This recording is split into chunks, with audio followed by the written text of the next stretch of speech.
I've been working at the company where I was working for about 2 years when they made the heinous mistake of hiring another guy named Ben.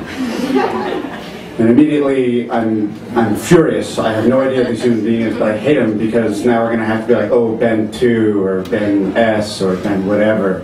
And he comes in and he meets everyone and everyone's all very cheerful. And I'm like, hey, nice to meet you. Nice to meet you. I walk up to his desk and I kind of, listen, we're going to need some way to differentiate each other. And it's not cool. And he's like, oh, well, you know, I'm Turkish. My last name's actually, my name's Benner, not Ben.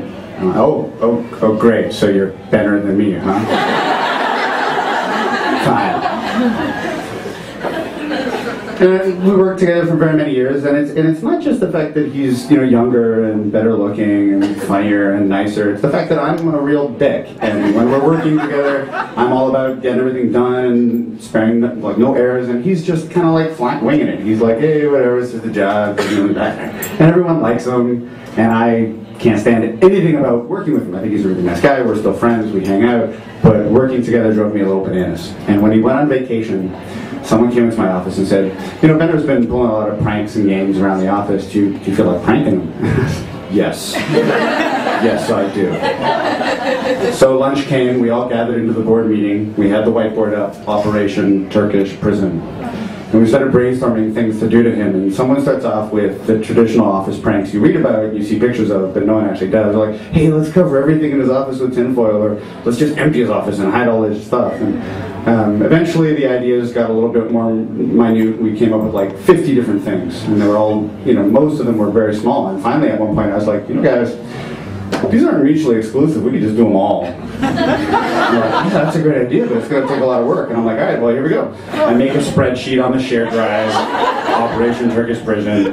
There's like, you know, 20 items assigned to various office employees. There's a status progress bar. Like, are you 25% done that time? We're treating it like a project manager and you should take care of this.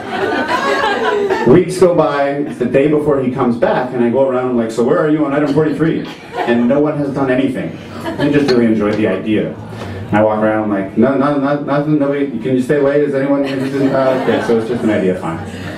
I'm driving home, and the Mission Impossible theme starts to play in my head, and I'm like, hun, I'm not coming home. I drive to the dollar store, I buy supplies, I go back to the office, swipe my security card, 7 o'clock at night, I go to work. And I do as many things on this list as I possibly can by myself. And I work there until 3 o'clock in the morning. Benner comes to work the next day, he walks in. I tried my very best to make his office look like there was nothing out of place. Everything was exactly as it should be. I'm sure at one point he realized, you know, little things, and we were going to Photoshop his face onto all the bikini models that he had on the wooden board. We turned all the paintings a little bit crooked, some things were upside down. He sits down, his chair's all wobbly because I've taken one of the wheels off, I've put it in one of the drawers, which I've unlocked, I've hidden the key in another drawer, which I've unlocked, hid that key in another drawer, locked, hid that key in his coffee cup. There's a little note saying, we love you on his desk. And there's lots of little things that are going wrong. I put an alarm clock on the back of his drawer, so that when you open the drawer, you cannot see any alarm clock, but it's going off every day at 10:15. I put another alarm clock in the rafters above his office, which I felt like I needed to go a step further, so I got very tall champagne flutes and I filled them with glitter, so if he ever disturbs his papers, it's just going to cover. I smeared the bottom of his desk with sticky glitter so that his knees were constantly rubbing off. I'm like, well, it looks like I've been partying. What is going on? But my background is in computers. This is what I do. It's my obsession, and I went to town on his computer. So he logs in, and the first thing he notices is the sounds, the startup sounds that you do, like there's your very some clicking Microsoft sounds. They're all very nice and pretty. I've replaced them all with Looney Tunes, Daffy Duck, falling downstairs noises. I've cranked the volume on all of them, and I've actually kind of appended them together so that they're like 2 minutes long each. And then I assigned them to things that don't normally have sounds, like I clicked something.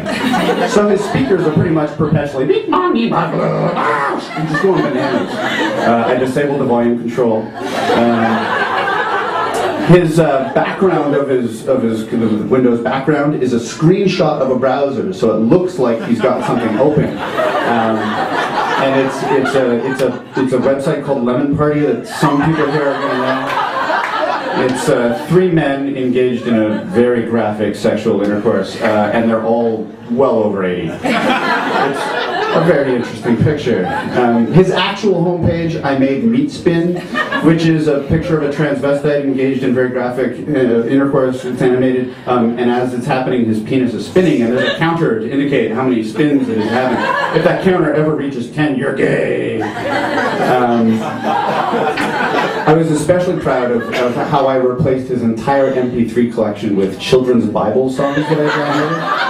I managed to actually write a script, so I was getting all nerdy with it, and I managed to replace the actual file name. So he went, Led Zeppelin, Stairway to Heaven, God is bigger than a boogeyman, the entire thing.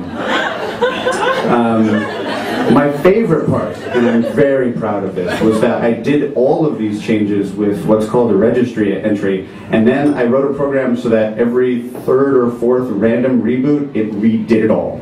So he could undo all these things that I did, and it would all just come back. So he came in, I went to work, and it was driving him bananas, and he emailed the entire staff, because he had no idea who did this, and he was like, "Hey guys, really funny, this is a really good joke, but can someone please undo this because I've just seen way too many penises today." And the email goes out, and because he hits the whole staff, I just received an email charm goes off the exact same time, and everybody busts out laughing because his email signature says, "Coffee Boy." And his email address is like Sugar Plum Princess or something like that. I have no idea. I thought this was like, a show of the kind of love that I have for him, and I thought, we had some kind of connection with this, and eventually, we're all friends, everything's fine.